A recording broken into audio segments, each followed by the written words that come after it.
Welcome to Gold Derby. I'm senior editor Denton Davidson here with Francine Jamison-Tanchuck, the costume designer for The Color Purple.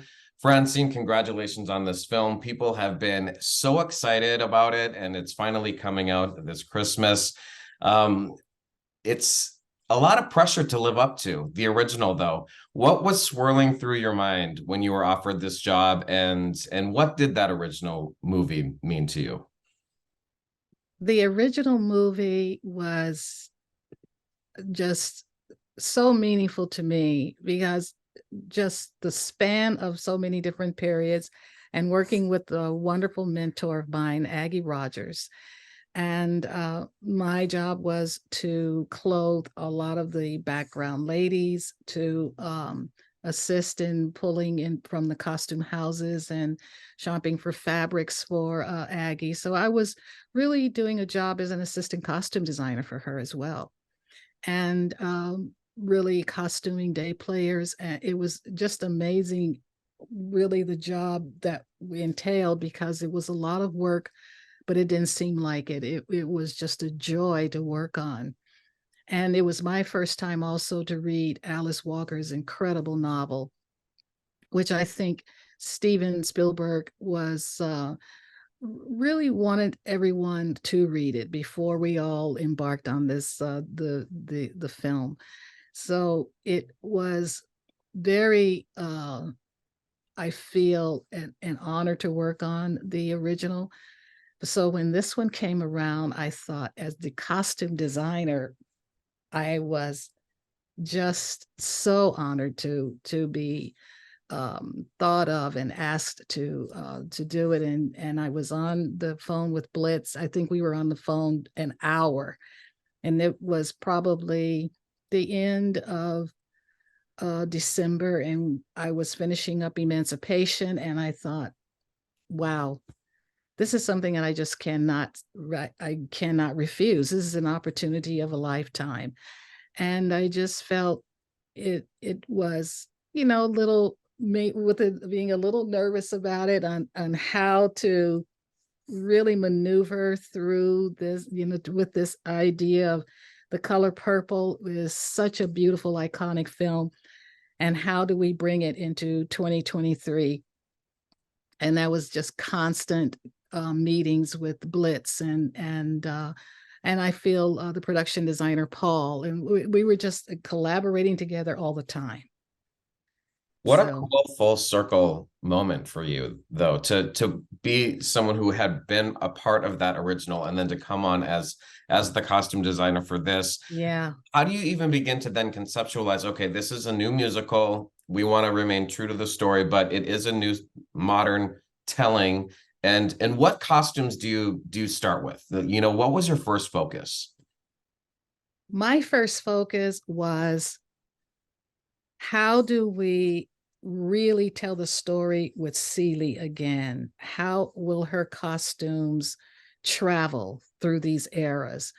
And how well the and also the dancers, that was another aspect in my mind that we had to deal with.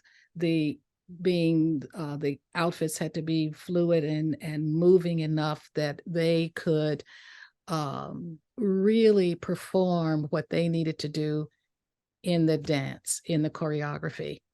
So I think a lot of it was, I would say, then simultaneously, it was like everything was almost important. Everything had to be on the table, everything, because every costume was relating to another costume. So it was hard to just say, okay, I'm going to focus on just this one, but it also had to really be in relationship to everything else. And So you it want was just constant.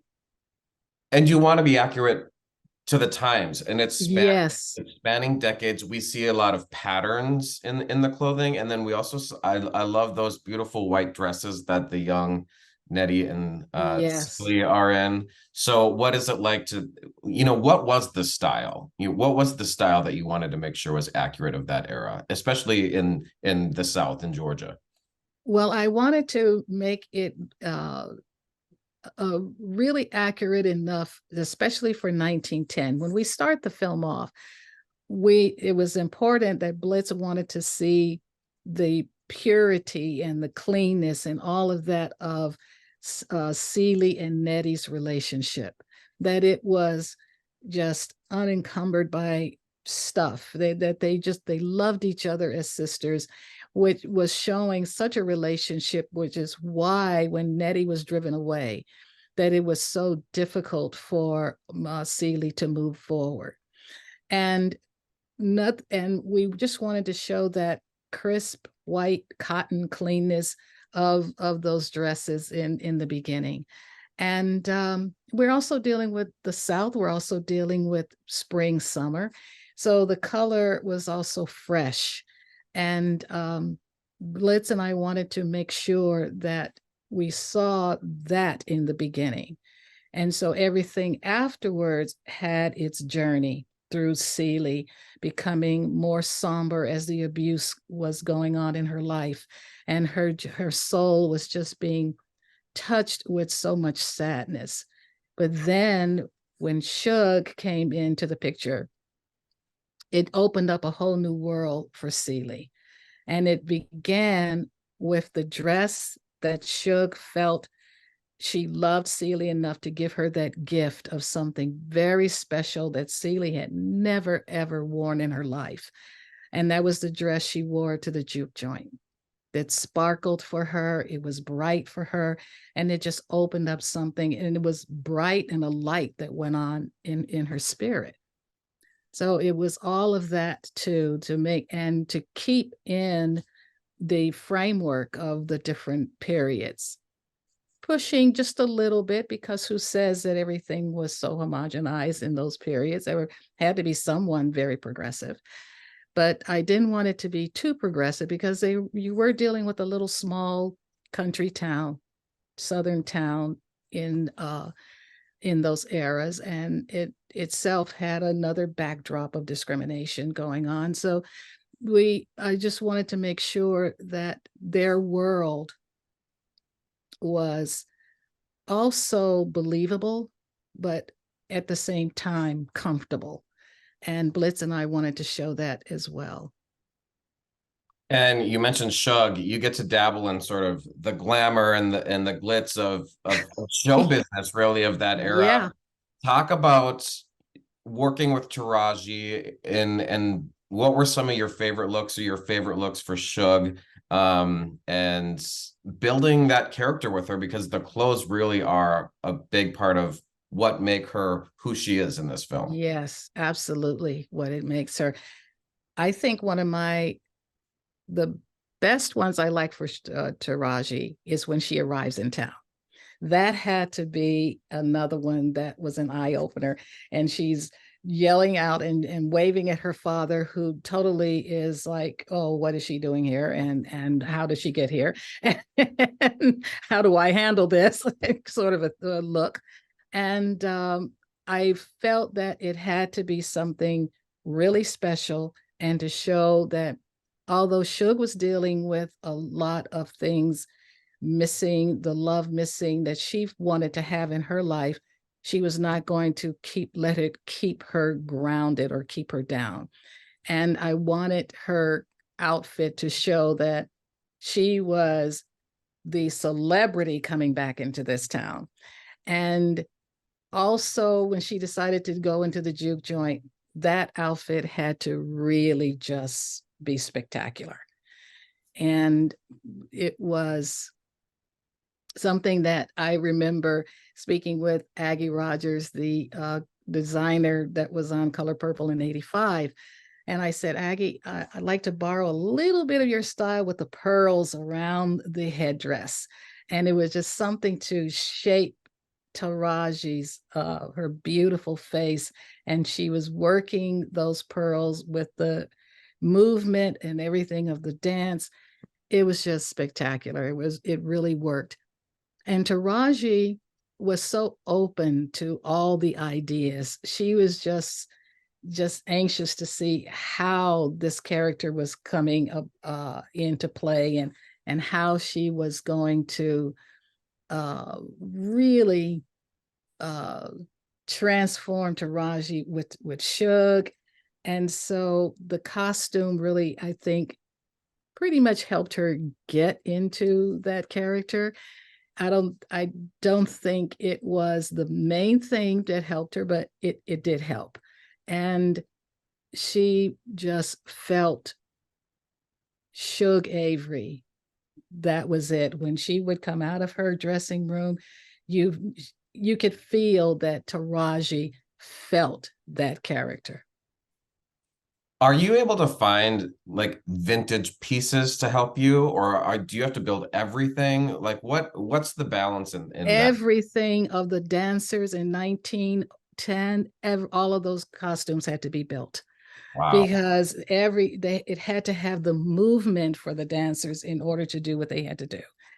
And a lot of Suge's dress for the uh the juke joint, though, that had to be made. I mean, it just certain things had to be or expounded on.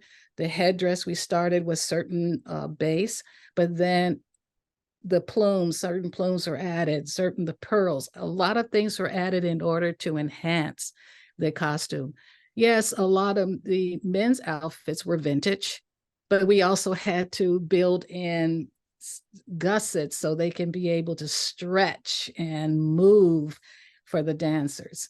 So there are some things, background clothing, a lot of those came out of costume houses, but a lot of things were built, had to, because we really just had to make sure that certain outfits were ready and able and had to span certain numbers of dance numbers. And Suge's juke joint outfit, we had triples on that because of the movement. It had to be. And dresses and what women are wearing always get all of the attention, but there's a lot of great intricate work on what the men are wearing. And talk about menswear of that era. And we see what Mr. and Harpo and Celie's father, what was the style of that era for men, and what goes into creating that for you? Well, one of the things I like is because you see so much of the men from the waist up, and men's clothing, you can kind of cheat a little bit from certain era to an era. Like we started in 1910, but sometimes you can also have that same suit or trousers can go into the early 20s for the men. But the collars on men, the shirts, that you could not really cheat. So a lot of those had to be built, and especially how they would fit around the neck of the men of Coleman and of Corey and a lot of the guys who were wearing them. And I love the aspect of showing Corey coming in from being younger in the days. This is why I wanted him to have the breeches in 1917. And then he ended up going into as an owner, a business owner. I wanted him in a nice suit, and that was in the 20s. So even the span of that, you had the leg, the straight leg, come more contour in the 1910s and in the 20s, and then in the 30s and 40s, the leg was a lot more wide. So the silhouettes of every era was just so different. And But I also wanted them to be able to feel good in the costume. you also have images of Africa, and that's a completely different look, and the bright, bold colors there. So talk about wanting to how you separate that so we see the vast differences of what's happening there versus what's happening in the United States. Well, what I love is because you're also dealing with the imagination of Celie. Celie is imagining from Nettie's letters, but she also remembers when Nettie was sharing with her different notes and different literature about Africa that she was learning in school before she was driven away. So Celie had a lot of that in her mind. So in her mind, Nettie never grew older. How Nettie remained in a way is when she was driven from the house.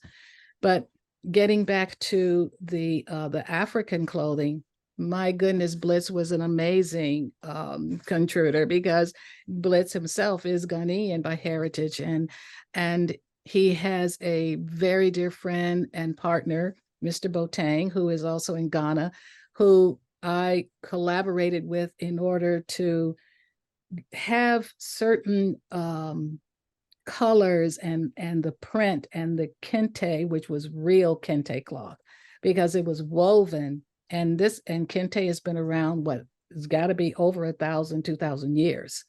It's that old of a practice in strip weaving. But we also wanted to make sure of the colors, so I was putting out certain colors, and Blitz and myself and Mr. Boateng, we were looking at what could work for this particular scene and how those things were wrapped. And it just really, in certain aspects of the kente cloth, it just spans time. I mean, it's even now, it's very timeless and classic. So of course it would have been in way back then, because it was thousands of years ago that it was created.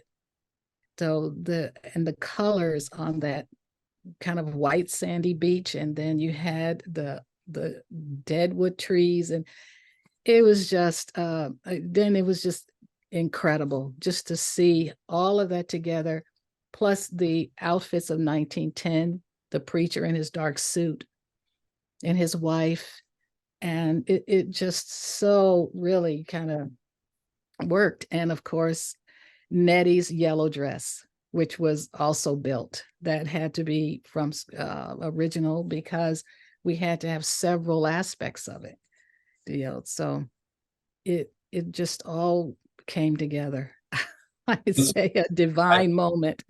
So many incredible looks and eras. It's beautiful. The whole film is just beautiful to watch. I was fortunate enough to go to a screening in Los Angeles, and I mean, it's the audience is just applauding throughout the movie. It's just beautiful. Congratulations on the film and everything that you worked on, and best of luck throughout this award season. And thanks for having a chat with me about The Color Purple. Thank you so much, Denton. It has been a pleasure. And look, it was a beautiful day here in Georgia. But thank you so very, very much. All right. Thank you.